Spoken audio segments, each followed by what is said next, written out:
الحمد لله رب العالمين وبه نستعين ونصلي ونسلم على أشرف الأنبياء والمرسلين سيدنا محمد وعلى آله وصحبه أجمعين.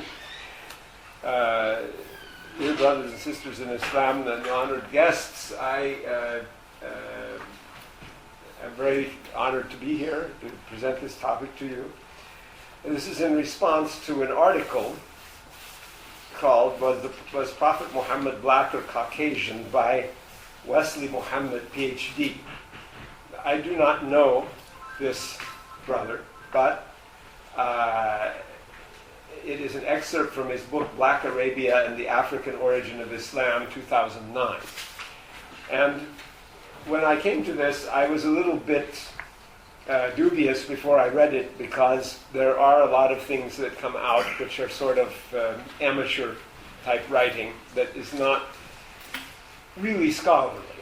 But this writer does know Arabic and does cite a number of the major Arabic sources and does find his way to certain texts that are indeed really significant and important and interesting. So on the whole, the article is interesting, and I do approve of it, especially if we're going to have an either-or choice. Was the Prophet Muhammad black or Caucasian?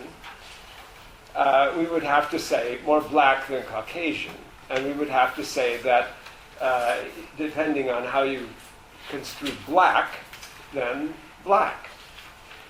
Of course, black as an absolute color black, like say this color here, is not the actual color of any human beings. That is, no human beings are quite absolutely black, and people who are called black are actually different shades of brown, although the people of the southern Sudan are so dark that we would almost describe them as purplish. And other people could be very dark, like Indian people from South India, and might have a kind of copperish sheen. And so you have a very great variety of different colors that might go under the term black.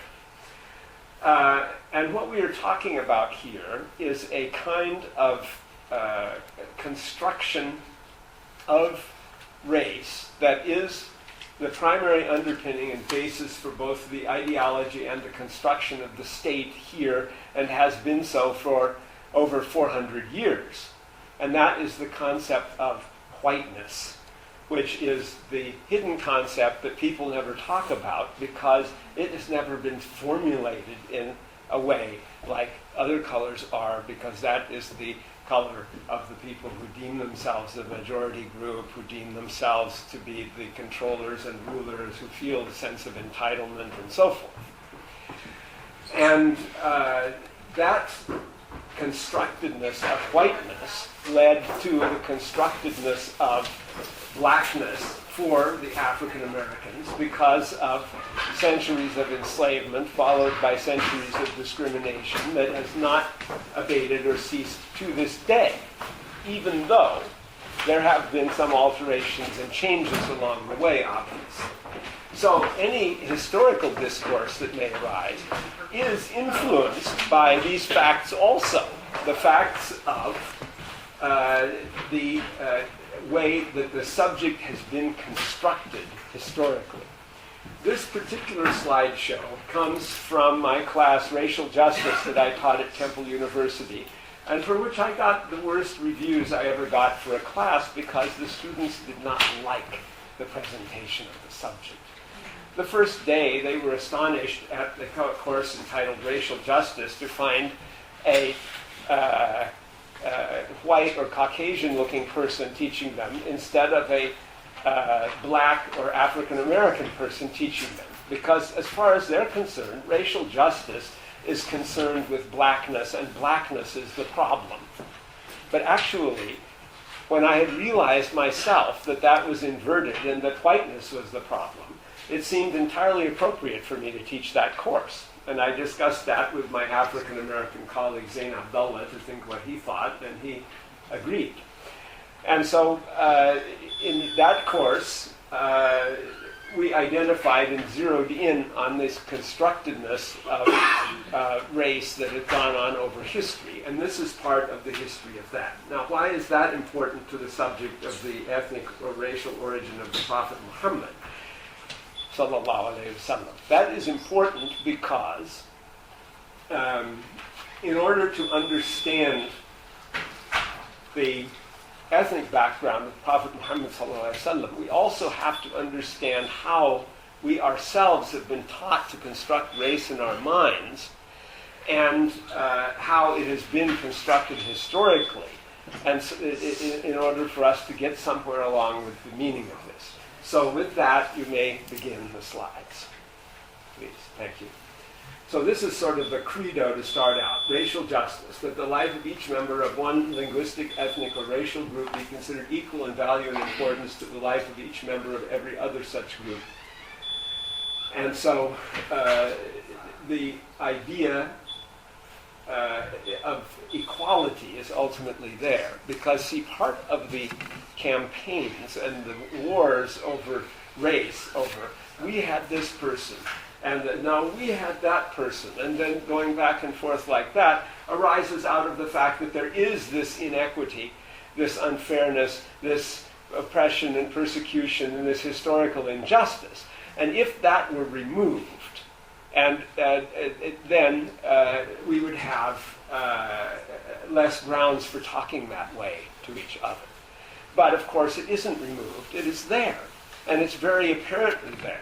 And it would be apparently not just characteristic either of the 30% or so of the population who are completely scandalized by the president being a black, who really dislike that, and who are completely against him on that ground alone. And the rest of the population who are also not free of this taint because of the structure of the country and the structure of the structured racism in the country. And that works things like people hate to be accused of racism individually, but they will nevertheless go along with things like, this is a bad neighborhood, this is a good neighborhood, when they mean this is a black neighborhood and this is a white neighborhood. And that's frankly the way they perceive it. And yet, truth be told, neither are the black neighborhoods so dangerous, nor the white neighborhoods so safe as they are cracked up to be. Because that is part of the racial structuring here, and that is part of the underlying structural racism here. Let's go on. Race even enters into the maps. This is an equal area projection. No teacher should ever be satisfied with any map that is not, of the world at least, that is not an equal area projection. That means that all of the areas are shown in their actual size. The problem is that the globe is spherical, so when you have an actual globe, that's an accurate portrayal of the sizes of the countries in the earth, and is a very good thing to get children to look at. The globe is better because that's the real thing. But when you have to have a convenient flat map, they have all kinds of lies and so on. So here we have the equal area projection, which has these cuts in it because the areas of the north and the south, being near the poles, are not so big. And this shows the actual sizes of things. So if you can imagine the country of Nigeria here, and here is Britain is 1/4 the size of Nigeria only. Here you have the island of Greenland split, 864,000 square miles. It's smaller than the country of Argentina, for example, or for that matter, the country of the Sudan in Africa, and so on. Next slide. Whereas this is the Mercator projection showing the same thing. Now Greenland is as big as South America. Not only is it not smaller than Argentina, it's bigger than South America. And countries in the high latitudes are greatly exaggerated in their size. It's a little dimmed and hard to see, but here you have Norway, and Sweden and so on. So Sweden here is vastly bigger than Nigeria, and actually it's smaller. This is another equal area projection, one that distorts things north and south by stretching everything north and south so that you can have a square map. And similarly, here you even see Russia, that looms so large otherwise on a Mercator map, is shrunken, and Africa, being the quintessential equatorial continent, the one which is shortchanged the most by the Mercator projection, here is given the largest additional size. Welcome. So let's go on. Next. And this is a political map showing the by Mercator projection. And next map. This is the deceptive Robinson projection. See, go back to the Robinson, can you? Thank you. See, this is curved on the sides, and that makes the polar area slightly smaller. So they say, well, this is fairer than the Mercator projection. See, now Greenland is still bigger than Argentina, but the difference isn't so bad. This is an attempt to sell the same deception of the Mercator projection more subtly. This which should never be used either, and it's very widely touted and used nowadays. Go on. This is a map of the world from the pole, and if we use this thing here, you can see that the origin of the human race is in Africa here, and this is 170,000 to 130,000 years ago. And the lines indicate the spreading out from there, and these are the dates at which people the different movements of peoples were completed to different places. So the Australian Aborigines were estimated to be in Australia from 70,000 to 60,000 years ago, and so on. In other words, all of the human races arose out of Africa. That is generally taken as a given. Sorry, go ahead. Now this is a skin color map, which you see was created by someone at the pinnacle of colonialism and imperialism, and uses an attempt to show the different gradations of color of people in different places. And not surprisingly, the color, this is the equator, this line here, so the darker color on the whole accords more with equatorial areas, and that's what you would expect, because darker color originally has to be associated with an adaptation that has to do with the sun, and the sun being directly overhead here and people being exposed to the sun. And the only place where not only you have the whitest white here is Northern Europe, but also you have people living at such northern latitudes is in Northern Europe. That is because the weather always flows from the west to the east owing to the direction of the rotation of the Earth. So western coasts are always mild in climate, and eastern coasts are always violent in climate, like especially our weather here with our snowstorms and whatnot, and also over here, same about Korea, China, Japan. They don't have the type of weather that is found in Morocco and Spain and Portugal, which is pleasant by comparison. Because there is a warm current in the ocean, the Gulf Stream, that flows up here, this area is warmed way warmer than anything else at that latitude. So if one looks at England, the country of which the original kufr or unbelief spread from in the world, you will see that it is at the same level as Labrador, northern Quebec, northern Ontario, which are practically uninhabitable, and cold places in Canada, or going this way, it's on the same latitude as Siberia.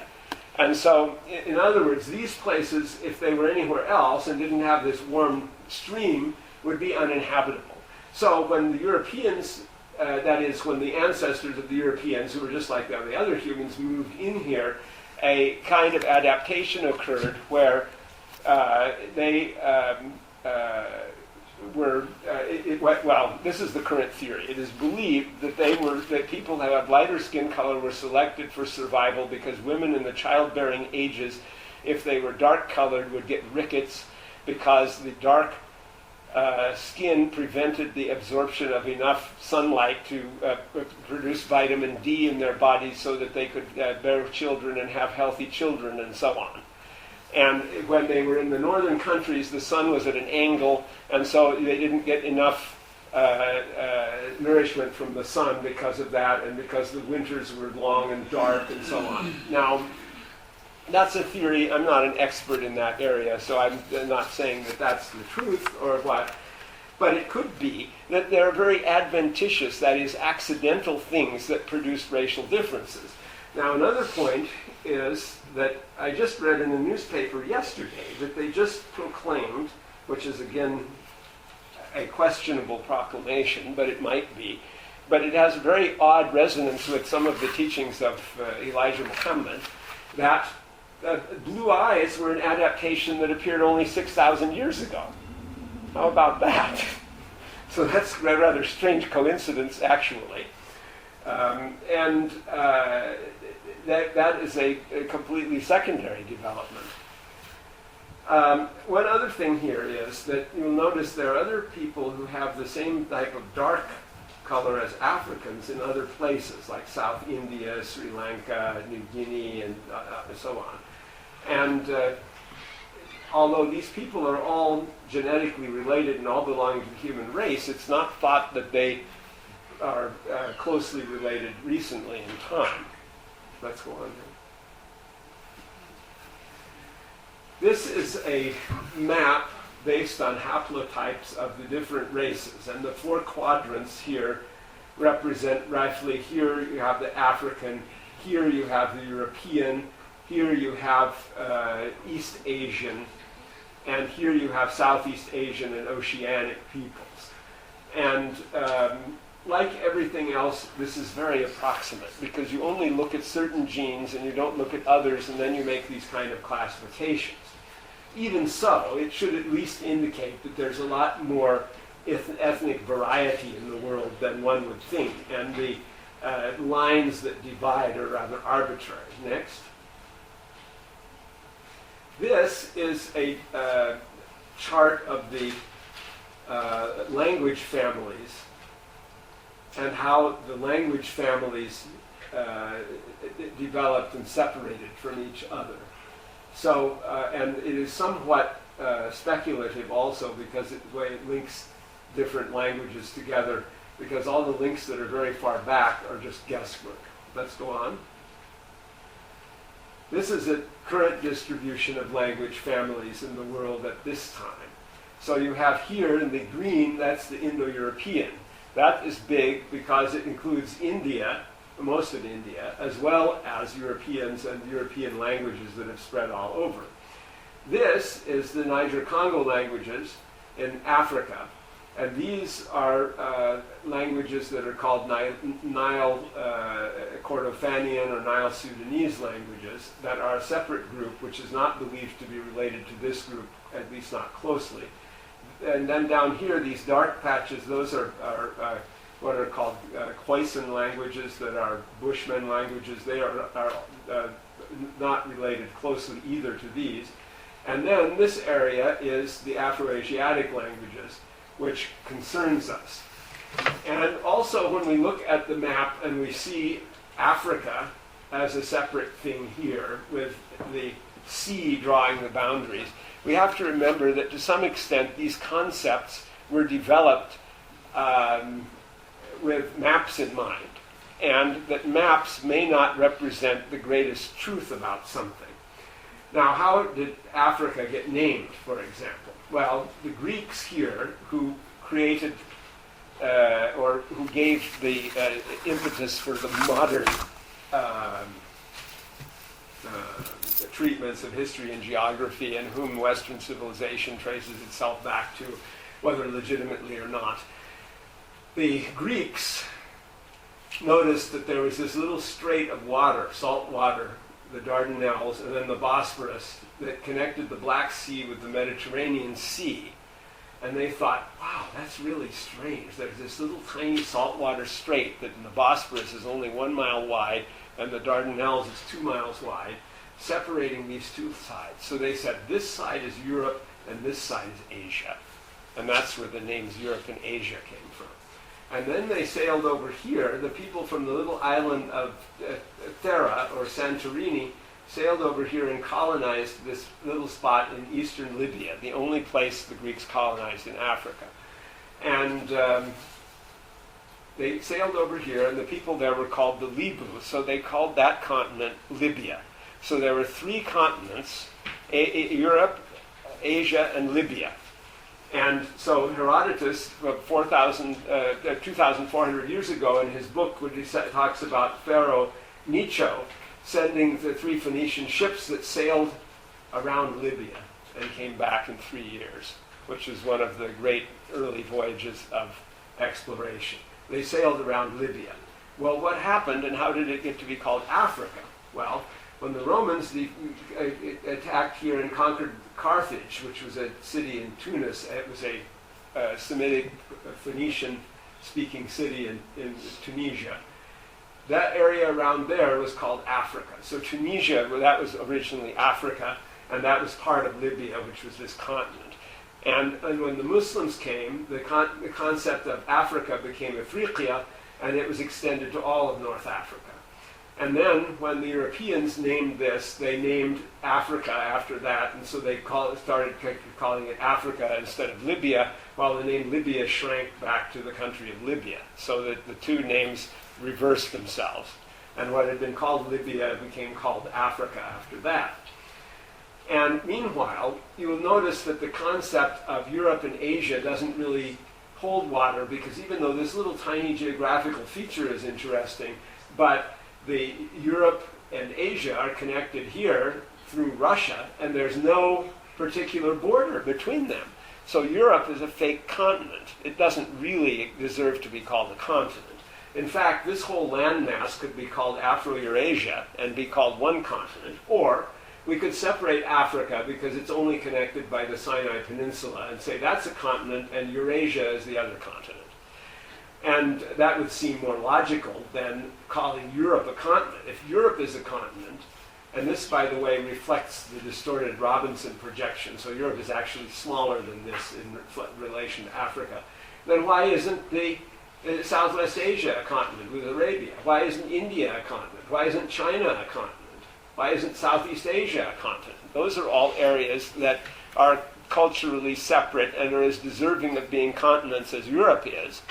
So that's just part of the Eurocentredness of all of our information. Now, the other point here that we're dealing with over these straits, that is over the Red Sea, is that this area is Semitic, speaks Arabic, Semitic language, and has been Semitic throughout the entire recorded history of the human race. That is, for 5,000 years, it's been Semitic. And Semitic is part of this language group, the Afro-Asiatic language group, which is mostly in Africa. So why especially should we make the border here and not over here? And why should Arabia, Syria, and Iraq not be part of Africa also? Because that's just an arbitrary thing. Culturally, this is more deserving of being considered part of Africa than it is part of Asia, actually, because it has this cultural unity with Africa. The other thing is that would support that, seas often unite more than they divide. And in fact, if we look at the detailed history of this little area here, we see that there is a Yemeni-Ethiopian civilization on either side of the Bab el-Mandeb Straits that is strongly related across those straits, each part to the other. Today, the languages of Ethiopia with their ancient Ethiopic alphabet are part of what were called the South Arabian language group. And let's see, I think I have a slide later that shows more about the Afro-Asiatic language group in detail, so I'll go on with the history then when we get to that one. This shows the percentage of humans who belong to each of the main language groups. So 45% speak Indo-European languages as their mother tongue, 22% speak Sino-Tibetan, which is primarily Chinese. Out of that total, the Chinese percent is at least or about 20%. 6% speak Altaic languages, which include all the Turkic languages, Mongolian and Japanese. 6% speak Niger-Congo languages, which are the majority of the languages of Africa. 5% speak Afro-Asiatic languages, the main one of which is Arabic, but which also includes Ethiopic languages. 5% Austronesian languages, primarily Malay Indonesian. 4% Dravidian languages from southern India. 2% Austroasiatic languages, which include principally Vietnamese, and 1.5% Thai Kadai, which I believe includes the Thai language. And Thai has been recently separated from the Sino-Tibetan group. And then 3.5% everything else. Let's go on. This shows the distribution of official languages. So the orange countries, those are countries using an Indo-European language as the official state language. And the green countries, which are this odd color of chartreuse, they have an Indo-European minority language as the official language alongside a non-Indo-European official language. Only the gray countries have non-Indo-European official languages, of which obviously the Arab world is a major part. Yes, go on, please. This shows where the Indo-European people or their languages originated. Of course, not all the Indo-Europeans are descended from the people who spoke Indo-European, because language is not an absolute marker of race, and that becomes a big problem when we explain race, because if we go back and look at where languages were established, we don't really know what the race of those people was. And that is something that can be investigated in various ways, but there's a lot of uncertainty about it. The Indo-Europeans, however, originally lived either north of the Black Sea in the Ukraine, or north of the Caucasus Mountains in a part of what is now southern Russia, or north of the Caspian Sea, or possibly extending off into Kazakhstan. And that was the original place where Indo-European tribes existed at that time. And all the Indo-European languages spread out from there. Now, this is a very important map. This is the races of Carlton Kuhn, who was a sort of anthropologist of the earlier days, when anthropology was less apologetic about racism than it is now. And so this includes a typical attempt of a European person to annex more territory to the area of European race. So here we have the Middle East shown as being the same color as Europe. So that, and these are the original races, by the way. This is red because it represents the American Indians. And the American Indians are called Mongoloid, so they belong to this area over here. And the Congoid, that's the African here. Capoid represents the area where the Bushmen were originally thought to be. And Australoid is the Australian Aborigines and some remnants of the same type of people that exist in Southeast Asia. So even the people of India, that were considered Aryans, are joined in then with the people in the Middle East to make up a bigger white race. And that is just an artificial construction. In fact, notice that the southern tip of India is also marked white here, just as is part of Kenya and Ethiopia and Somalia, rather ridiculously. Because those people aren't white. I mean, if you think of Somalis, they're, really black. And the extreme southern Indian people are pretty black too. Let's go on. This is the official American way of dividing up race. When they ask you your census on the race, this indicates the areas of origin of the different races. Notice there's no category for Australian Aborigines, so they are left out of the count. They just have to put down other. So people who come from this part of the area, where you see it sort of sinking down in the Sudan here, you include the northern Sudan in the white race, and the southern Sudan in the black race. This is black. This is white. This is Asian, the blue area. And this is American Indian and Alaska Native, and the red is Hawaiian and Pacific Islander. So that's what is used by the U.S. government to determine the races of the humanity to this day. Now, as a Muslim, seeing all kinds of Muslims and knowing all kinds of Muslims from all kinds of different countries, this just doesn't make any sense to me at all. I regard that as entirely stupid, because even if you count the ethnic origin of the people going back in history, which is what this is showing, because here you see this is colored American Indian. America is colored, this is like the country of the American Indians, not the country of the whites. Nonetheless, it's really, even looking back at origin, it's really stupid, because it just simply doesn't account for the gradations of difference that are very complicated. Let's go on. And here is FBI file photographs, unfortunately blurry because there weren't enough dots in them, to illustrate the four races, a male and female at the top and female at the bottom. So you have white, black, and Latino, and Asian. Let's go on. And Latino, that's another whole category and problem. Here, this is just a medley of different people. Now, how do you go about going around and categorizing these people into, say, 3 or 4 different types? The point is, there's more than that, and that doesn't seem to make any sense to me. Next, go on. This map is meant to show Afro-Eurasia.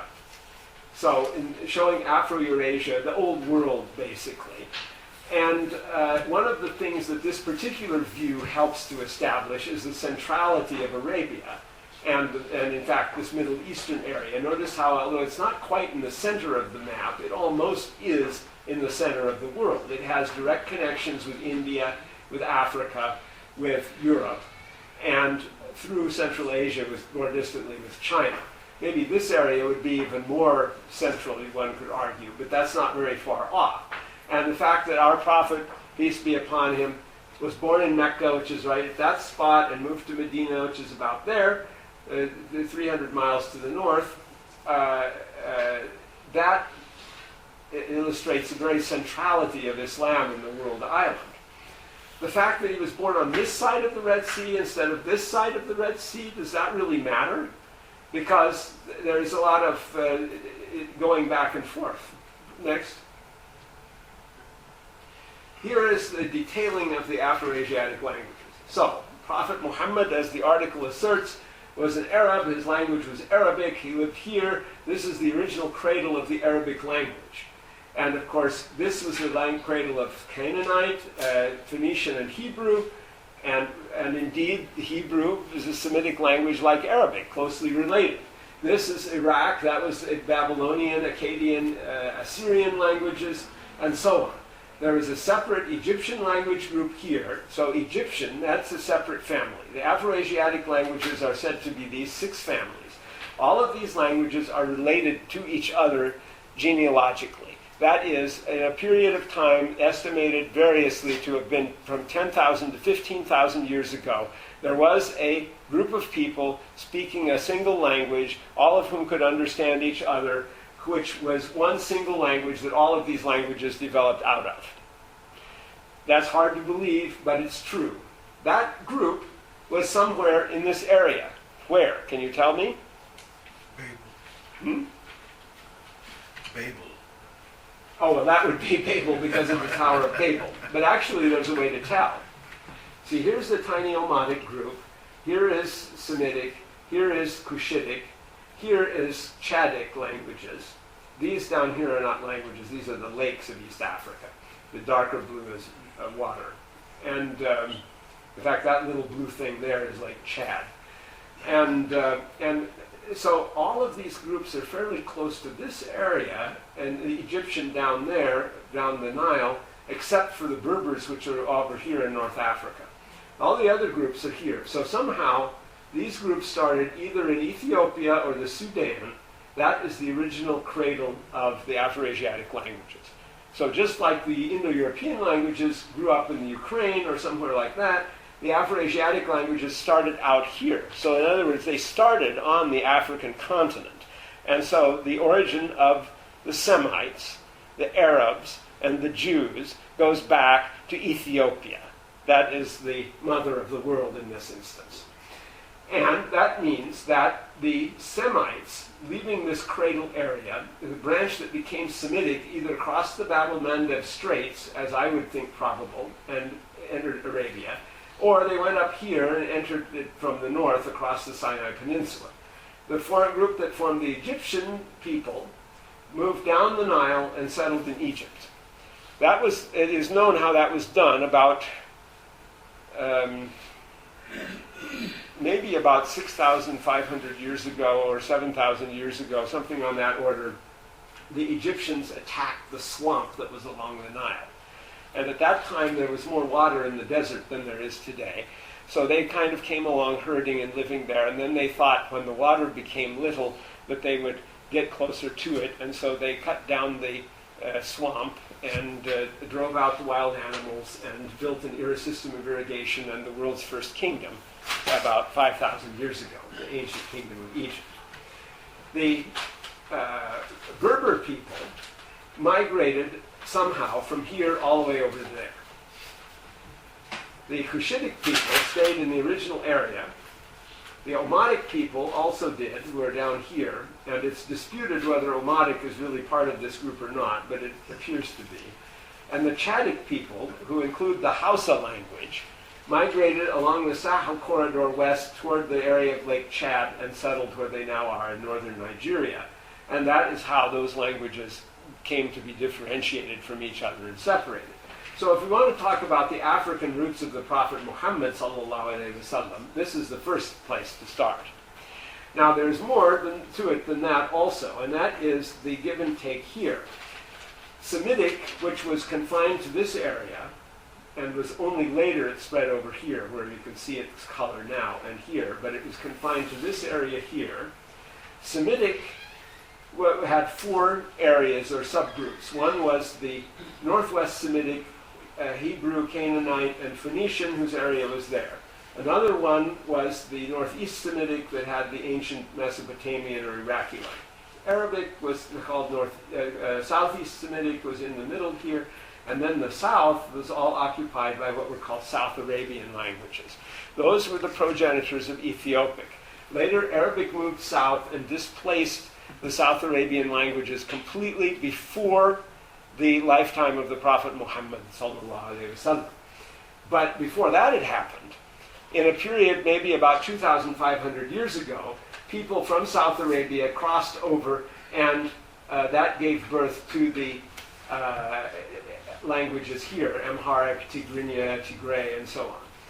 Later, in the period of maybe sometime between 300 and 600 CE, these people went back and conquered Yemen. And if you wanted a historical parallel to that, it would be something like the Europeans came over and founded the United States, and then the United States went back and conquered Europe in World War II.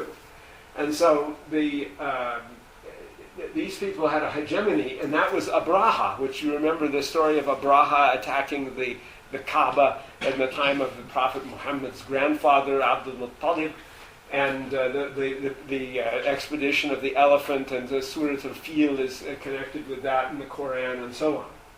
So actually here there was a lot of give and take, back and forth, because this was one single cultural zone, one single cultural area. And if you look at it today, you will see that Yemeni people intermarry with Ethiopians and with Eritreans, and that those people cross over the sea all the time. So when we come and say, there's this big dividing line here, this is Africa and this is Asia, that's a little bit irrelevant to the lives of the people in that place. And so to put too much emphasis on that might be erroneous. It would be more correct, although also not completely correct, to put the dividing line here, because that's where the language group dividing line is. And then this would be also part of Africa. Next. Yeah, I kind of included that, even though, unfortunately, that has another thing imposed over it that shouldn't be there. Anyhow, that was meant to show there's a lot of difference of opinion about exactly how the Afroasiatic language family is classified. Next. These are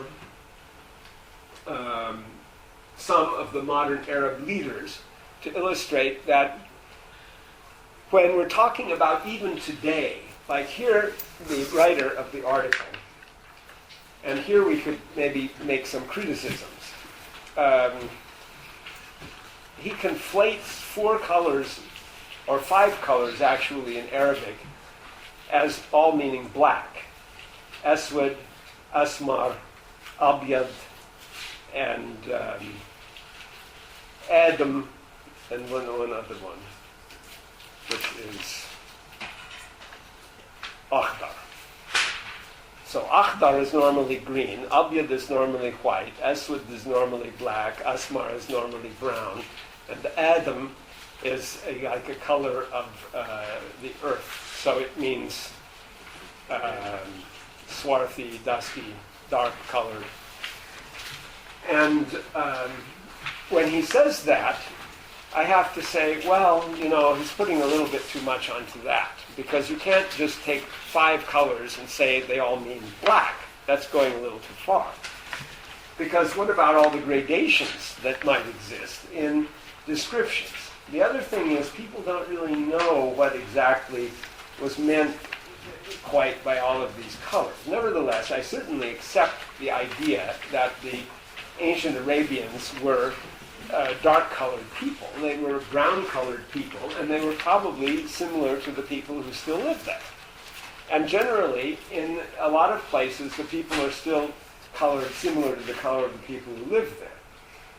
Now, here he has a sentence that says, there is absolutely no reason to believe that he was pale-skinned. I agree with that, referring to the Prophet ﷺ, other than much later representations that coincide with a major demographic change in the Muslim world, a change that brought with it a strong anti-black ideology. Well, I don't agree with that, because that implies a demographic change, even though he doesn't explain what he means here, but he may perhaps explain it in another book, or elsewhere in his book. It would seem to me that he means there was a big influx of white people or something into the region, so the ancient people were darker than the present-day people. And I would say that remains to be shown, that actually it appears that the people there are the same color that they've always been. Now, someone would go to a country like Egypt and say, well, Egyptians consider themselves white. Well, Egyptians consider themselves Arabs. Well, look at the Egyptian people here. The Egyptian people here as immigrants in America often, not always, but often come from the higher class of people, because those are the people who are the most able to immigrate, and they come from people who are lighter colored because some of their genetic makeup is associated with Turkic people who lived there and influenced the upper class. But that doesn't mean that the masses of the people of Egypt had their color changed. In fact, the opposite could be argued, because there was also a huge influx of black slaves at certain times, such as in the 19th century when the Sudan was conquered. And so, if you actually look at the Egyptian people, they're pretty dark colored. They're really pretty dark colored. You go to the beach at Alexandria in the summer, and you see more skin color there, because people are, taking off some of their clothes. So you see that they're pretty dark colored. They're not white colored. They're pretty dark colored. They're brown colored. That was why Al-Hajj Malik al-Shabazz, Malcolm X, when he visited Egypt, said, I found many people there who could easily pass for African Americans. And there's one of them. Anwar Sadat, the late president of Egypt, whose mother was Sudanese, even though the Sudanese people are not closely related to the West Africans and Central Africans from the Niger-Congo language group that most African Americans are descended from, nevertheless, is a pretty black person. And not only him, Muhammad Naguib, the first president of Egypt here, also had a Sudanese mother, even though he doesn't look quite so black. And Gamal Abdel Nasser, who was considered Arab and had a very prominent nose, and so that looked like Arab features. But if you look at his color, he was a black, dark-colored Saidi from Upper Egypt, from southern Egypt. He was very dark-colored. So that only leaves Hosni Mubarak, the present president, who is lighter colored than those three. Even the presidents of Egypt have been pretty black, actually. This is Sheikh Saad al-Abdallah, who was the emir of Kuwait for a few days. He wasn't removed because he was black. He was removed because he was in poor health. And so the opposite, because there were two branches of the Sabah family, were exchanging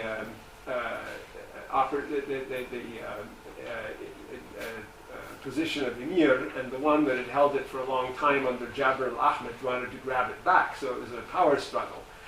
But he was very black, and that didn't bother anyone. King Hassan of Morocco, the late king of Morocco, obviously showed African features.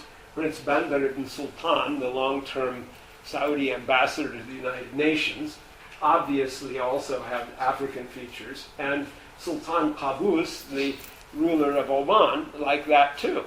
So one cannot really go around asserting that, oh, those Arabs are white people or something like that. That would be a little bit deceptive. Now, because of white racism in the world, everybody wanted to be associated with white. So when the first beginnings of overseas, what you call Pan-African nationalism started in the Caribbean area. And people from Jamaica, before the arrival of Haile Selassie and Rastafari and Rastafarianism and all of that, were so pleased that Emperor Menelik of Ethiopia had defeated the Italians at the Battle of Adwa in 1896, so that some of them made their way all the way over there to Ethiopia to say, oh, you can be the great leader of the blacks. And what did Emperor Menelik say? I'm not black, I'm white. And then you find that the highland Ethiopians might say that to this day even. But this is just the effects of colonialism. Next.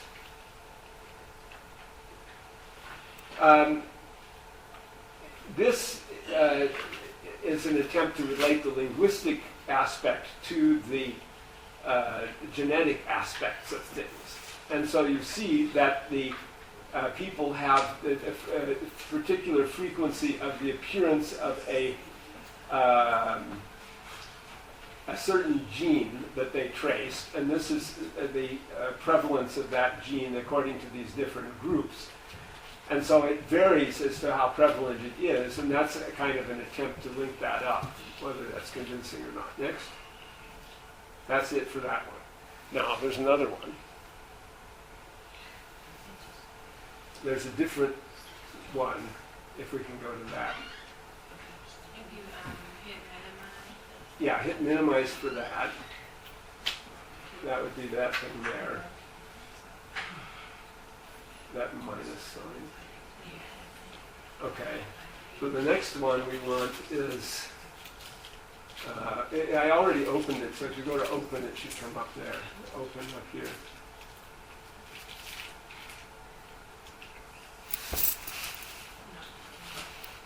Up here. Here. Open. Open. Okay. The arrow, yeah. I could hit this arrow here. Yeah. Oh. Well, I don't know. Maybe that. It seems like this would be the same one, right? Or is that a different one? Okay.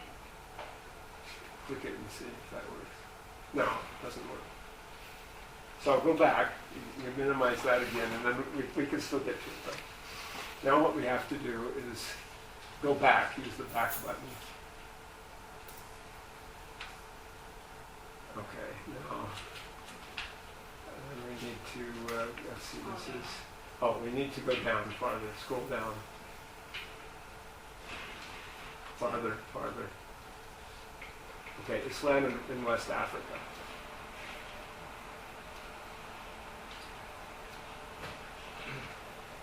Okay, so now we can show this one. Anybody else? We could open this up by from current slide, Mike. You press on from current slide. Okay, so now we can go.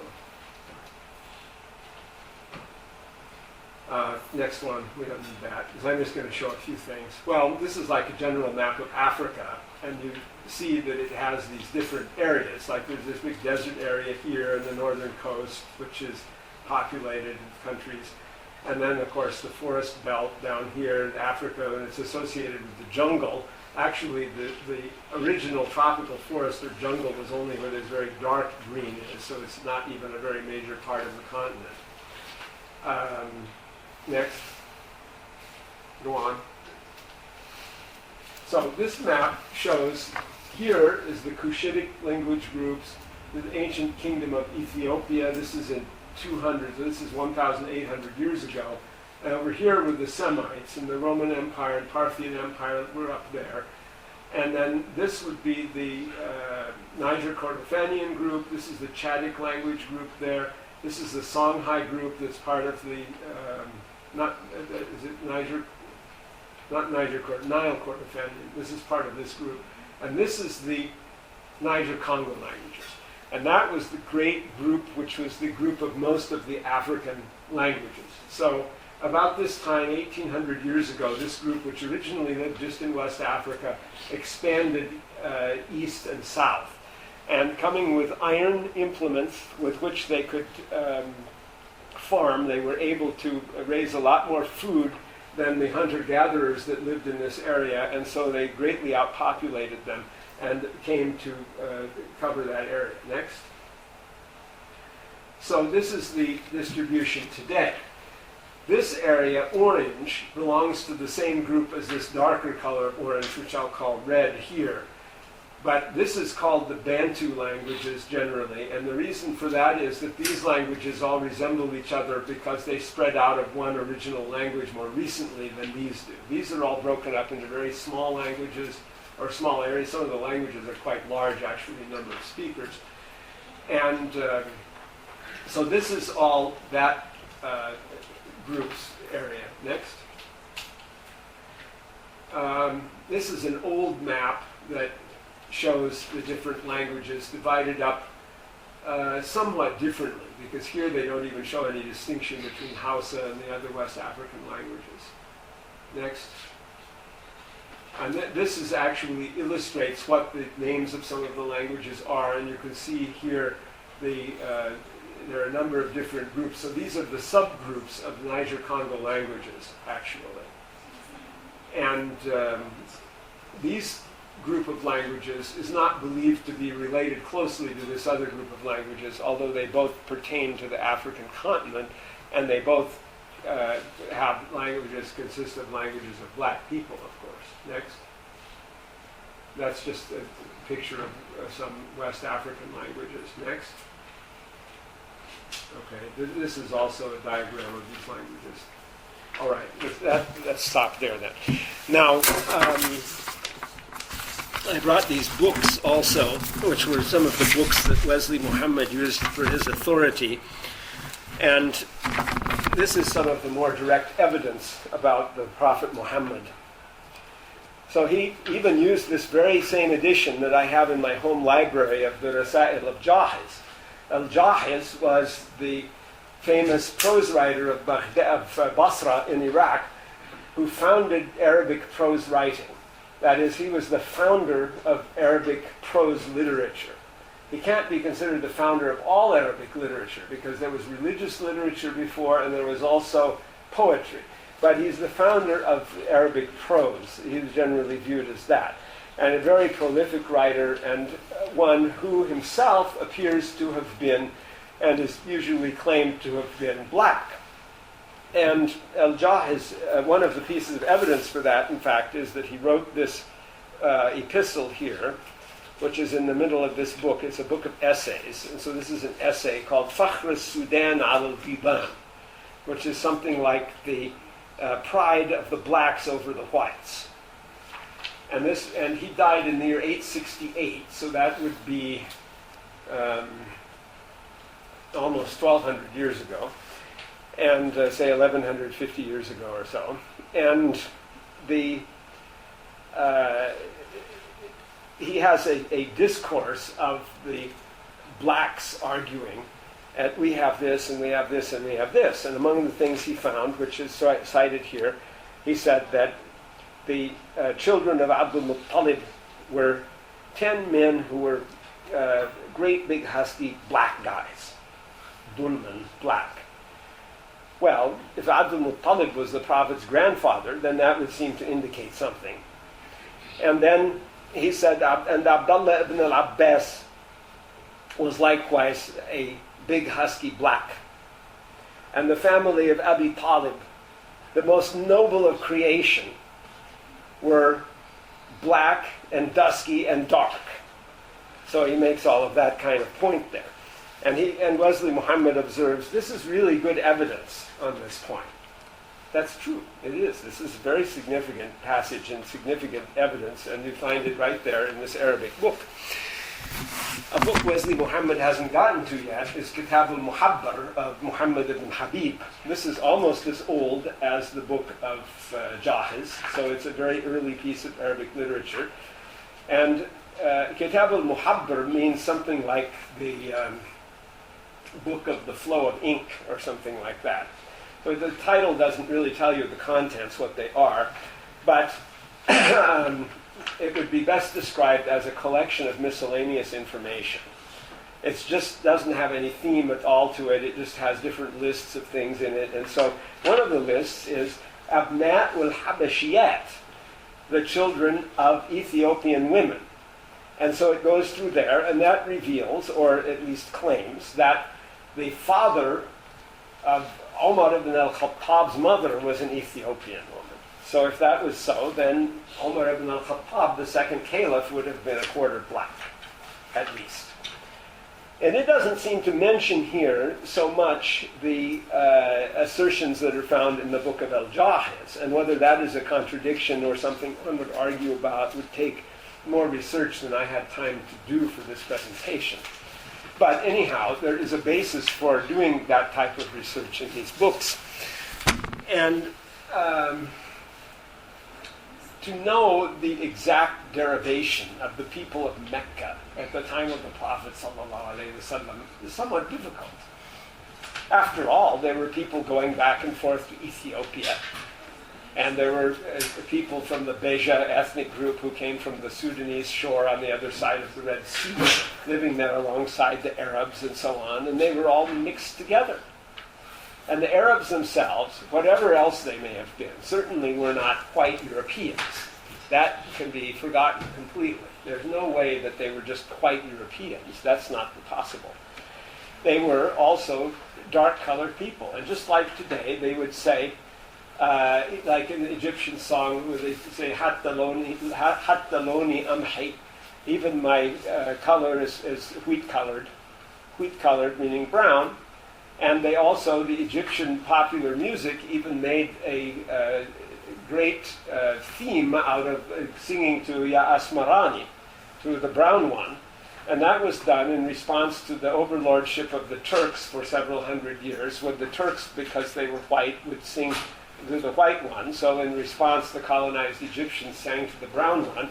And that remains a popular theme down to this day, so that you see that repeated in all kinds of songs of Abd al-Halim Hafiz and other modern popular singers in the country. And I remember the old farmer from Upper Egypt that I was talking to, Faid al-Amim, who was telling me that, my color is wheat-colored. And that is what the Arab people would generally say. So if we went back, we at least have people who are brown-colored.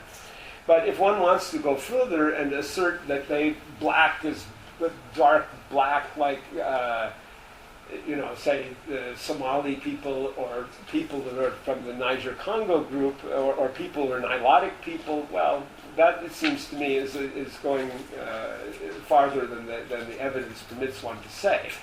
And maybe it's a kind of argument that isn't necessary to have, because at any rate, I think that the Prophet Muhammad has a certain African heritage, and that can be seen from all the evidence presented by Wesley Muhammad and even by myself. So there is some of that, and there is some truth to that, and that then is a fact that can remain and is most suitable for the universal prophet for all of the human race, that he should have the heritage that is the heritage of, it may be a larger part of the human race anyway, meaning brown color or dark color. Thank you. I'll entertain any questions or comments. Yes? You mentioned a few times going up the Nile to Alexandria, and then you mentioned Upper Egypt. Now, we know that since gravity is determined by center of mass, is it arbitrary that Africa is on the bottom? Oh, right. Well, that's another thing that actually the map of Idrisi, a map of the world made by the medieval Sicilian Arab geographer, which still exists as an actual map and not just a textual description, has the south at the top of the world. It appears that in ancient, amongst the Arabs, that the south was placed at the top of the world conventionally, not the north. And they do sell maps nowadays where you can get the south at the top of the world. You can have a world map with the south at the top and the map actually printed so everything is reversed from what you normally think of it as being. And of course in space there's no up and down. And there is a north and a south on our planet, but those are just arbitrary names that we've given to two of the directions of the poles that the Earth revolves around. And essentially, the North Pole is not up and the South Pole is not down, even though people talk that way. And I'm sure that this is a part of the racial construction of things. That is, it's no accident that the Europeans put Europe at the top of the map. And that isn't Africa, the whole Africa 2 or 3 times as large as what they show it. Well, yes. If it's compared to a Mercator projection, the countries that are right along the equator are extremely short-changed. And the farther you get from the equator, the more the exaggeration goes. So if you have a Mercator projection even of Africa by itself, it will make Morocco look too big in comparison to Cameroon. See? So it even distorts that. And in fact, even if you just have the flat map of Nigeria, it will make northern Nigeria look a little bigger than it ought to be in comparison to southern Nigeria, because southern Nigeria is closer to the equator. So the places on the equator are the places that are most shortchanged by the Mercator projection and also by the Robinson projection.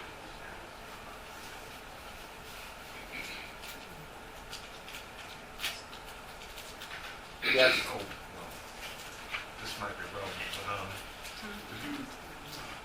I mean, the separation between the continents, do you attribute that to the flood, or because if you look at the map, it always, like Arabian and African always split.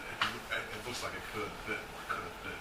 Well, I like to be a little bit skeptical about science, but on the whole, I would follow the idea of continental drift and the idea that the continents separated because of convection currents inside of the interior of the Earth caused them to separate over a long time and drift apart.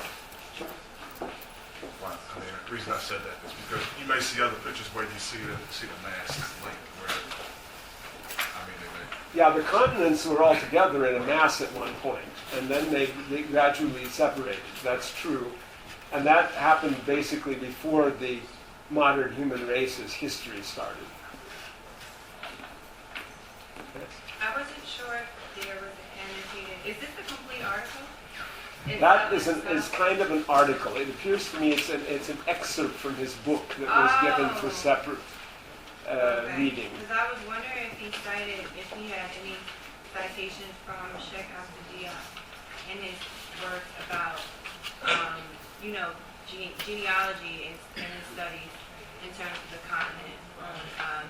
Yeah, I don't know what he has because I haven't seen the book. I only saw the article because Brother Abdurrahim gave it to me. Oh.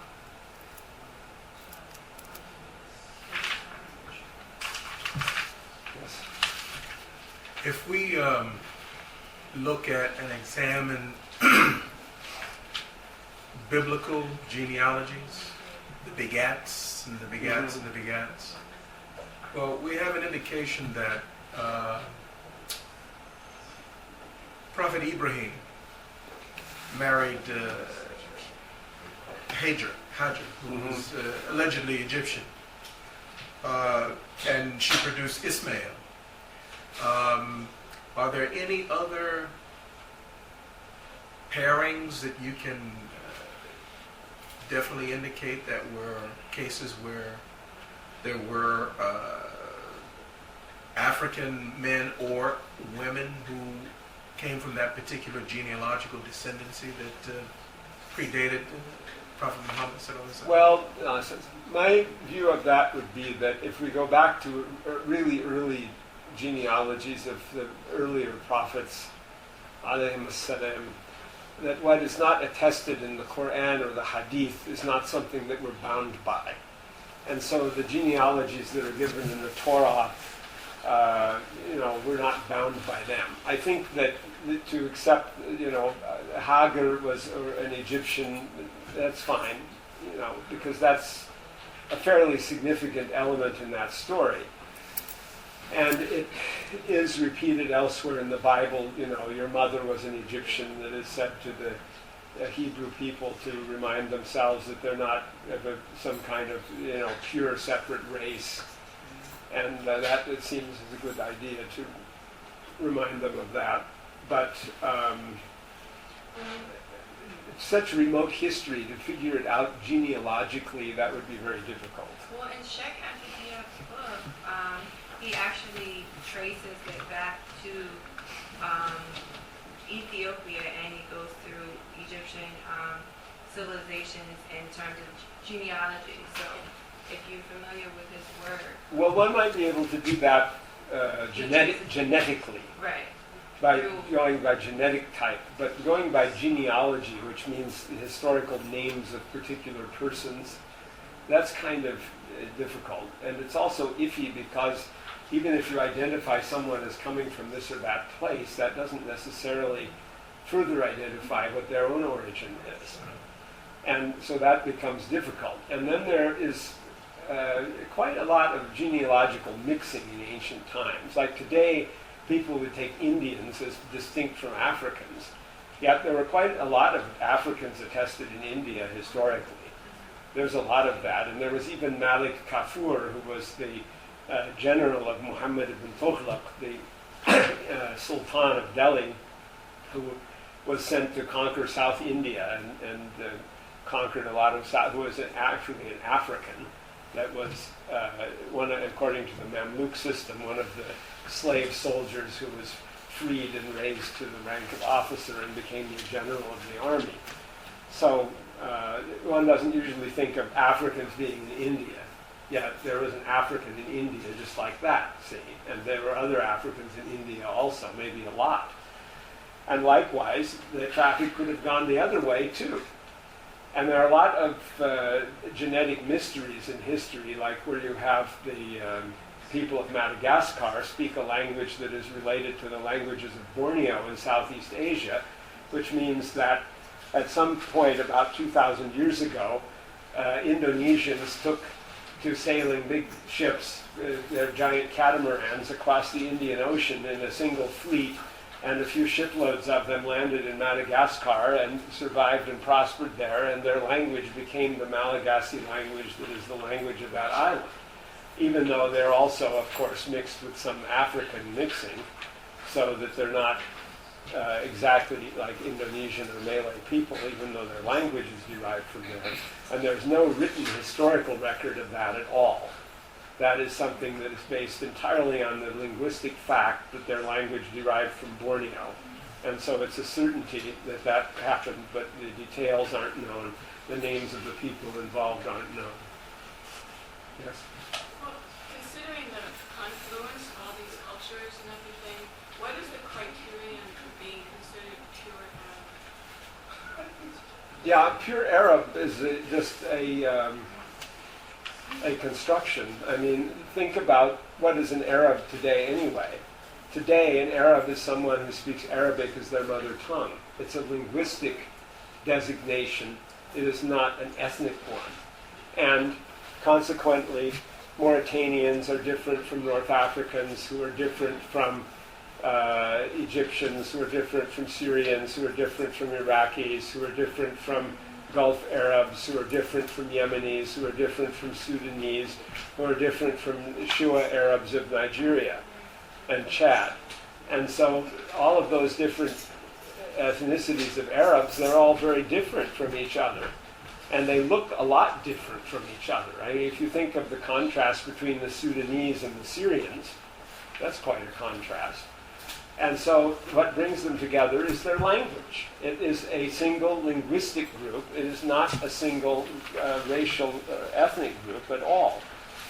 And what would make someone a pure Arab, in the view of the people from Saudi Arabia, would be to have a pure Arab ancestry that you could trace. But see, historically, this is another important point, Arabs and Muslims never traced ancestry except through the male. And so consequently, your genealogy was uncomplicated and easy, because all you had to do was know your father, your father's father, your father's father's father, etc. On back. You had a single lineage that we were concerned with, of all composed of males exclusively, and that was it. And if your mother was from some other group or some outcast group or something, that didn't really matter. And so consequently, you found that the caliphs, the rulers, the khalifas of Islam in the Abbasid times, except for a couple of the first ones, like Abu Abbas al-Safah, the founding caliph of the Abbasids, was of Arab descent on both sides, and that's attested. But Mansur was the son of a commoner, a common woman, a Berber woman, furthermore, not an Arab. And although she was a free woman, because he was born before they had taken power. And after that, though, except for Amin, whose mother was an Arab princess, I think all the other Abbasid caliphs, the other 34 Abbasid caliphs, were all the sons of slaves, every one of them. And the slaves could come from anywhere. They came from Armenia, they came from Greece, the Byzantine Empire, they came from Central Asia, they came from every side. And so the princes were not at all disabled from becoming rulers just because their mothers had been slaves. In fact, on the contrary. And then when it culminated later in the Ottoman Empire, they established a rule that the sultan was not permitted to marry. The Turkish sultans never married.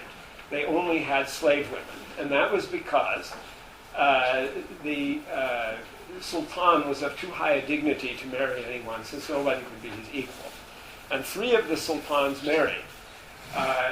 In the case of Suleiman the Magnificent, he married because his wife, whom he loved, insisted on it. She was the same one who got him to execute his eldest son, who was by a different woman. But she insisted on it, so he married her. And there were 2 other cases of that, and that was it. Otherwise, the children were all the children of slave concubines in the case of the Ottoman Empire. And sometimes those women would be of African descent, so consequently, Al-Malik al-Salih Najm al-Din Ayyub, the last Ayyubid ruler, who was the king of Egypt and Syria from 1240 to 1249, and who fought off the Sixth Crusade in its attempt to conquer Egypt in 1249, was black. His mother was Sudanese, and likewise the Fatimid Caliph al-Mustansir, who ruled the longest, who ruled for 59 years, was black. And so you had various people who were noted as being black, who were Muslim rulers throughout Muslim history. And they weren't disabled from inheriting the rule just because they were black. Now that's not to say there wasn't also racism present in the Muslim world, and that there isn't today. Today's racism is difficult to disentangle from the prevalence of European-inspired racism against blacks, because we've been here having a colonial era for hundreds of years now, and so Europeans caused others to mimic them.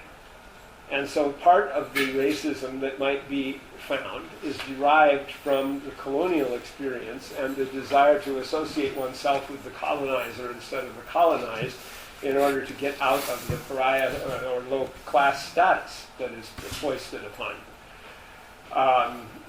But I don't think that would explain everything, because I think you would find that there was also some other racism that was the present, and that could be illustrated by the existence of Jahiz's book, for example, that I've cited here. And later there's another book by Ibn al-Jawzi, the famous Iraqi scholar, which is called Tanwir al-Habash, the Fada'il al-Habash, which is the enlightenment of the stupid regarding the excellences of the blacks or of the Ethiopians. And that's an anti-racist work, which is found, in fact, a copy of that in the Temple Library. So it would seem that there was some racial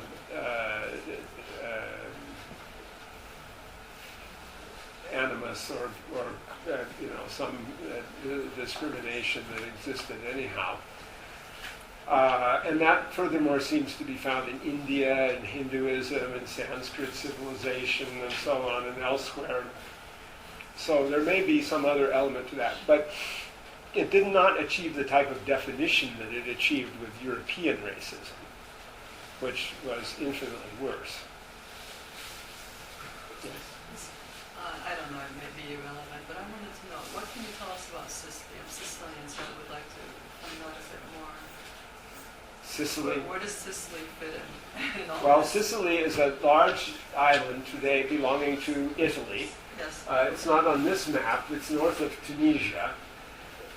If you went back several maps, maybe it would appear. No. Wait, go back to that one. Yeah, there it is.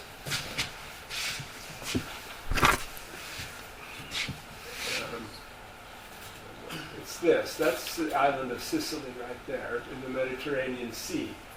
In fact, it's the largest island in the Mediterranean Sea. And it was inhabited by the Sicils, colonized by the Phoenicians in the west, and then colonized by the Greeks, who built the great city of Syracuse that is still there today and is much smaller now than it was in ancient times. Syracuse. And Syracuse, New York is named after Syracuse, Sicily. And in Italian it's called Siracusa. And later on, so Sicily was a Greek island, largely Greek-speaking, but of course it was a mixture of people who lived there. And then it was conquered by the Roman Empire from Italy, from the north, the Roman Republic, and became part of the Roman Empire for many centuries. Then it was taken from the Roman Empire by the Muslims when the Muslims spread out in North Africa, and then they mounted expeditions, and starting in the year 827 they started to conquer Sicily, and they held part of it. Their last bit of it fell in 1090. So from 827 to 1090 the Muslims were in Sicily, and Sicily was the primary point of transmission of Muslim civilization to Europe, because when the Europeans conquered Sicily later, they took the idea of the university from the colleges that the Muslims had established there, based on the colleges established slightly earlier in the Middle East. And so, as proven by George Maqdisi in his book, The Rise of the Colleges, the transmission point of most of the Arab writings and civilization to Europe came through the island of Sicily. And after the Norman conquest, Sicily became quite a downtrodden place. It was ruled by the French for a while and went through a great revolution in 1282 that was called the Sicilian Vespers, when the Sicilians rose up and massacred the French in a great night of the Long Knives as the French were ruling the island. And much later, of course, it became kind of a downtrodden part of Italy. So it has a very ancient history. And when Italy was formed together as a country, the Tuscan dialect was forced on all the Italians as the national speech. And the Sicilian dialect or language was actually quite distinct from that, and still is, I believe. So that... I'm just wondering about the Sicilian dialect. To me, because I speak it, it sounds a bit like Arabic. Well, it might have some Greek sounds in it. A bit like African. Mm-hmm. I don't know about the Greek. I think Greek was spoken in Sicily until the 19th century. It was the ancient dominant language, the dominant language there. Of course, Arabic was spoken in Sicily also for a time. And in fact, today, there's the island of Malta, which is this here. There's little islands there. That's an independent country called Malta. It's a couple of small islands, and they speak Arabic. Their language is called Maltese, but it's Arabic written in the Latin alphabet. And they're Roman Catholics because it was conquered and controlled for, in fact, it was never conquered, I don't think, by the Arabs, or for a very short time. But nevertheless, the Arabic language stayed there. So Maltese is Arabic. How much credence can we give to a lot of the quotations that are mentioned that indicate physical descriptions of various people in this particular article? Well, we can give credence to them being accurate translations, I think, from the Arabic books, but when you go to the books, how much credence can you give historically to literary sources anyway? Because a literary source is only telling you what someone thought later about something. It's not telling you necessarily, it's not an eyewitness account, see, really. But I think, we can give some credence to some of this, especially when there's different pieces of evidence that reinforce each other. If there's just one isolated statement about something, I don't think we can necessarily believe that. And there are lots of things like that, where there's an isolated statement that's made. But methodologically, we have to weigh accounts and so on and so forth. Well, as an example, you look at the news today and you see quite often these images of Sayyidina Ali Abu Talib, Ali ibn Abu Talib. As portrayed by Iranians? As portrayed by current day Iranians. And you look at well, it, you're he looks looking like at an Iranian. Now, how about images of Jesus Christ? Yeah, you see the similarities. Well, look at Jesus Christ. Now, because we don't have pictures, because Muslims ban pictures of holy people. And the Iranians, because they're Shia, have sort of given way on that a little bit. And so they have pictures of the holy imams and so on that they put up, and they look like Iranians. But we don't put pictures of Prophet Muhammad out there. And that's good. That's part of our teaching. But the Christians, they have no such restraint. They put as many pictures of Jesus Christ as they want everywhere. And of course, some of them don't like that. Like some sects of Protestantism don't encourage that. But on the whole, Orthodox, Catholic, Episcopal, and even some Protestants encourage that. And so what kind of pictures do you have? Everybody's picture of the prophet, of Jesus Christ, rather, looks like them. So if you go to the Ethiopian churches, he looks like an Ethiopian. It's the powers that be. And so it's just whatever people it's among, he'll look like that group of people, basically. And so I wouldn't give any credence to those pictures at all. Those are just artists' conceptions. It's not the pictures per se, but this quote on page 1 in the bottom paragraph about Ali ibn Abu Talib, radiallahu anhu, the first cousin of the Prophet and future fourth Khalifa, was described by Suyuti and others as husky, bald, quote, husky, bald, pot-bellied, large-bearded, and jet black. Ali's son, Abu Jafar ibn Muhammad, according to Ibn Sa'd, has described Ali thusly. He was a dark-skinned man with big, heavy eyes, pot-bellied, bald, and kind of short. Yes, well, like anything else in Islam, in the Hadith, when we go back to the time of the Prophet, sallallahu alaihi wasallam, we examine the sources and the chain of transmission, and we see whether that has a strong chain of transmission or not, and we judge it on that basis. And if it has no chain of transmission, it doesn't necessarily mean that it's false. It still could be true. But we don't know that, and it's difficult to prove it conclusively. So we have to go back and look at those sources in that type of light as to what the chain of transmission is and what their multiplicity is. If it's only an isolated statement, then it might not count, or it would count for not too much. But if it is something reinforced by another statement, then it might count for more. Personally, I would think that descriptions of people contemporary of the Prophet, peace be upon him, would be dubious. Because it's too remote, it's too far back, it's too far away from us, for that to possibly be accurate. And there was also this picture of that was alleged to be of the picture of the prophet that was circulated by the Iranians. And that turned out to go back to a French postcard from Tunis from like about 1905, where they had, these photographs like of local people. So there was a photograph of a young boy that was like maybe 15 years old or something like that. It was pictured, and that was taken from a tourist photograph in Tunis. And then later that was spread around and promoted by some Iranian Shia as this is the authentic portrait of the Prophet Muhammad. And so it can even be traced back to a particular person whose name is known.